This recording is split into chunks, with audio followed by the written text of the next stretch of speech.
I'm Mike Ford. I'm a PhD student in historical musicology. I'm from South Africa. I've been in New York for 4 years now. My name is Francisco Lara Garcia. I am a PhD in sociology, and I was born in Mexico, but I grew up in Arizona. My name is Matthew TETI, and I'm a graduate student in the Department of Art History and Archaeology, and I am from Cleveland, Ohio. My name is Almudena. I am from Spain, and I am a 6-year PhD candidate at the Latin American and Iberian Cultures Department. My name is CHRISTINA McGrath. I'm in the Italian department, and I'm originally from Staten Island, New York. My name is James SHEE.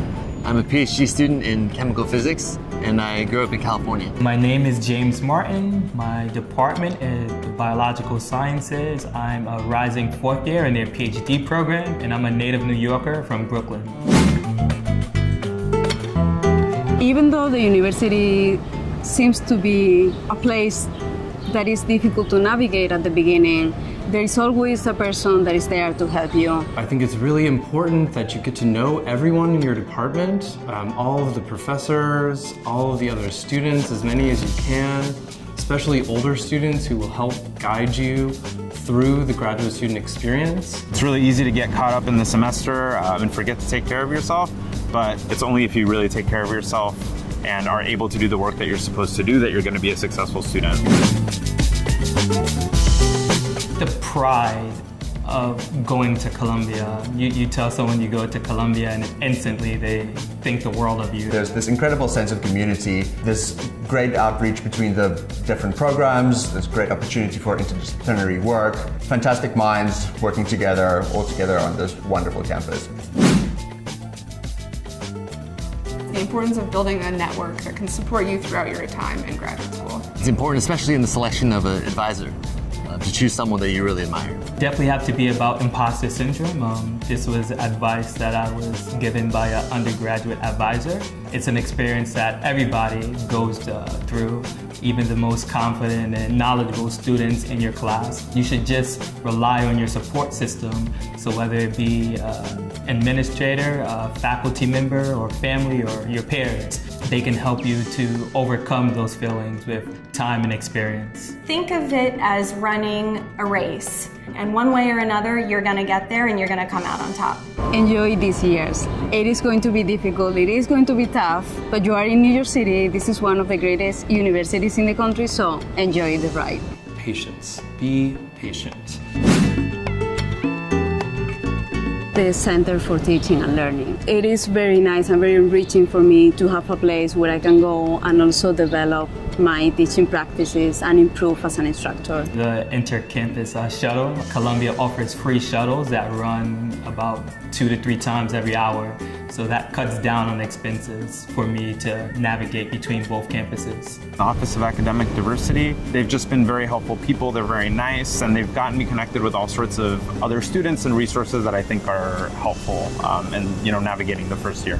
I've worked with one Western Humanities librarian named Meredith Levin, who has been an amazing resource to me. Meredith helped me come up with my lists for my comprehensive exams. Center for Career Education is really good. The student government, I feel, really represents students well, both to GSAS as well as to the University Senate.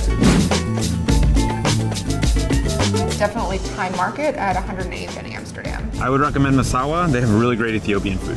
I actually enjoy the food trucks. Right along Broadway, there's a collection of Asian and Middle Eastern food trucks. My favorite place to eat here in campus is Noos, which is in the Graduate Student Center of Philosophy Hall. If you don't already have a love affair with bagels, by the time you leave Columbia, you should, because one of the best bagel places in New York is quite near. It's Absolute Bagels. It's on Broadway, and I think it's like 108th. It's phenomenal, so make it your mission to get a bagel as soon as possible. I think the library in Avery Hall is beautiful, especially in the summer when there's fewer people. There's a reading room on the 3rd floor of Butler Library that has a wonderful view of campus. It's fantastic. The library in the Union Theological Seminary, it's usually pretty empty and it's really quiet, so it's a really good place to get focused. Star Library in Kent Hall, if you want somewhere serious and silent. Or if you're looking for something more collaborative, the Business School Library in Uris Hall. The Graduate Center, I think it also combines a news cafe in it. I relieve stress by swimming or by taking the terrific Pilates class that's on offer at the Columbia Gym with Peggy L. I'll just play a favorite album of mine, whether it be jazz, hip hop, R&B. I've been participating in intramural volleyball. And so, we play business schools, we play the law school, we play sometimes undergrads. I play video games, I play soccer, and I bike. During exam times, there are also stress relief centers, often housed at the libraries, that range from petting puppies to getting free massages. Radhika Jones, a graduate of our very own comparative literature department. The anthropologist Margaret Mead.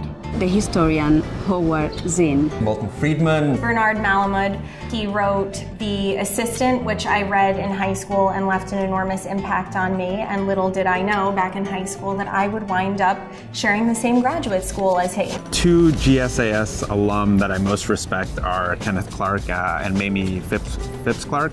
They were the first two PhDs to graduate in psychology that were African American, and they were both really, really influential scholars in the study of the ghetto surrounding New York. I'm a little biased. I am a scientist, so my famous GSAS alum would have to be the astrophysicist Neil deGrasse Tyson.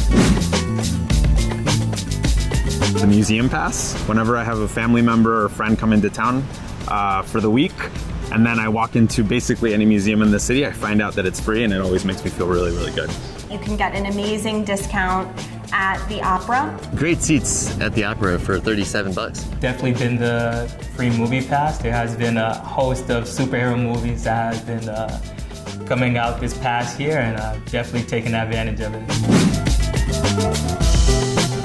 The sounds of New York City, because I ride my bike to school and I gotta make sure that I'm paying attention to the road in front of me. But it's actually really relaxing. A reliable staple of my commute playlist is Frank Ocean. There's something about Cardi B that just makes me want to take on the day. Kendrick Lamar, he actually won the Pulitzer Prize and he got honored here at Columbia. Actually, silence. I put in my earplugs and bury myself in an article or a book, and actually have gotten a lot done over the years riding the subway. Going to this Michelin star restaurant in Queens that apparently serves the best mole poblano in New York City. Go kayaking in the Hudson. I still need to visit the Cooper Hewitt Design Museum before I graduate. I would like to do a triathlon, but first that would require me to learn how to swim. And so I guess I would need to do two things, learn how to swim, then do the triathlon.